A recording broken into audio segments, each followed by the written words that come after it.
Hey everybody, Todd with Todd's Amazing Tours, and I'm in my backyard. You caught me.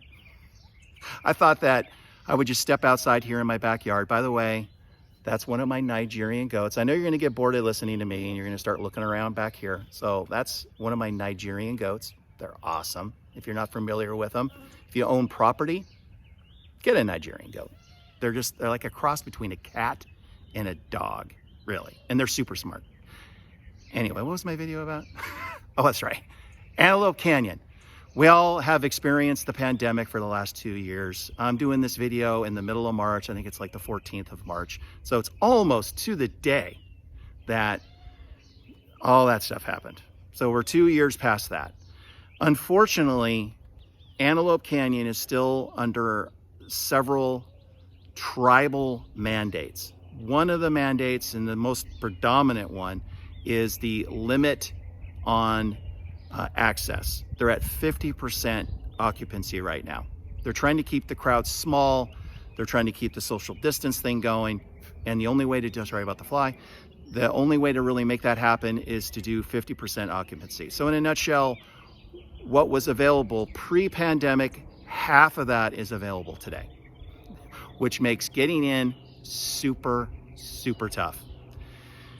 Again, middle of March, here I'll relay a story of what happened this morning, kind of what prompted this video. I had a guest call.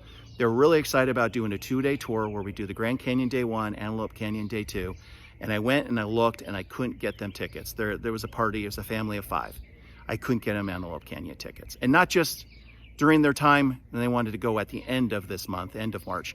But I started looking and there was really nothing available for them all the way through April. Again, this is why I'm doing the video. I had no idea until I looked that it was really that tight when it comes to availability. Well, they decided to do just the single day to the Grand Canyon and back to Phoenix and nixed Antelope Canyon. But they asked it, what are my options, Todd? I mean, are there any options at all? And I knew they really wanted to see it. And there are options. And so I'm going to explain those options to you here. Option number 1 is roll the dice. They do have a waiting list where you can put yourself on a list, go to the facility there at Antelope Canyon, let them know how many is in your group, and put yourself on a list. If, and I can't overemphasize this enough, if there's a cancellation, then of course they'll plug you into that slot and you can go in and do the tour. We had a guest, 3 or 4 weeks ago that did that, and it was a party of 3, and they actually had to divide up their group. They waited for about 2 hours, and the Navajo member came out and said, we've got spots for 2. And they discussed it real quick, and they're like, hey, there's 2 of us seeing it's better than going home empty-handed. So they ended up doing that, and about an hour later, that the 3rd was able to sneak into a tour and go. But it was a long day, and let me tell you, it was stressful. Because when you drive 5+ hours from Phoenix or 3+ hours from Sedona, and you think you're not going to be able to do what you want to do, it's a little stressful. So that is an option. So if you want to roll the dice and go for it, then that's definitely an option. If you book when you book online, here's another trick. You're in there, it'll say pick one or the other, because really sometimes there isn't time to do both. In the comment section, say, Todd, I don't care what canyon. Just get me in. Lower, upper, I don't care. Somewhere in the middle, I don't care. Just get me tickets, because we really want to see it. The 2 canyons are very, very similar. If I was to blindfold you and stick you in the middle of either one, you wouldn't be able to tell which one was what. They're that similar. But the lower canyon does have some challenges.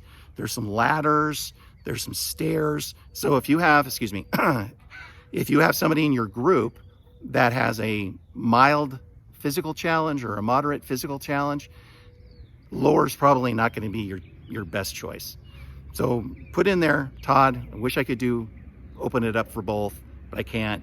I can only do upper canyon. That way I'm not looking around and I don't call you and go, hey, congratulations, I got you into lower canyon. And you go, oh, geez, sorry, we can't do lower canyon. It saves me a little running around. So you can do that. Any other options? Not really. Now, I had a guest last week. He called another tour operator here. I'm not the only one in Phoenix. I'm the only one that does what I do with the luxury vehicles and the 100% private. But they wanted to see. So, and I couldn't blame them. They really wanted to see Antelope Canyon. And they called this other company, and the other company said, hey, I think I can secure you tickets. And then they called me back and went, what's the deal? What, they can give me tickets. Why can't you give me tickets? Well, it ended up that they couldn't get them tickets. But what they were going to do was get them in at 9 a.m. in the morning. One of the things that a lot of tour operators won't tell you is that any ticket is not the best ticket.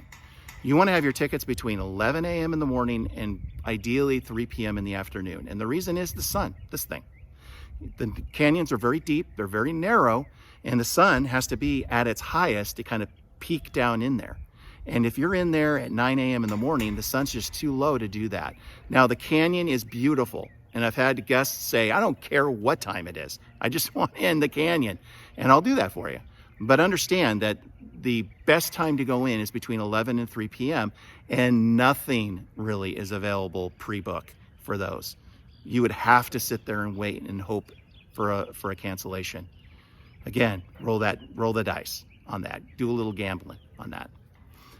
Now, if you want to go in at 9 a.m. and I can secure tickets, what I'm going to do is when you book online, I'll reach out to you by text message or email, and I'll say, this is the times that I'm looking at here. Are you okay with this? And just get back to me as fast as you can and let me know so I can secure those tickets. We don't want those tickets disappearing because we're chatting back and forth, waiting for each other to get back to each other. So, or you can put in there, I don't care what time, like I mentioned, when you do your original reservation, say, Todd, either canyon's great, any time is great. Just get me in if you can. So there, I think I covered everything.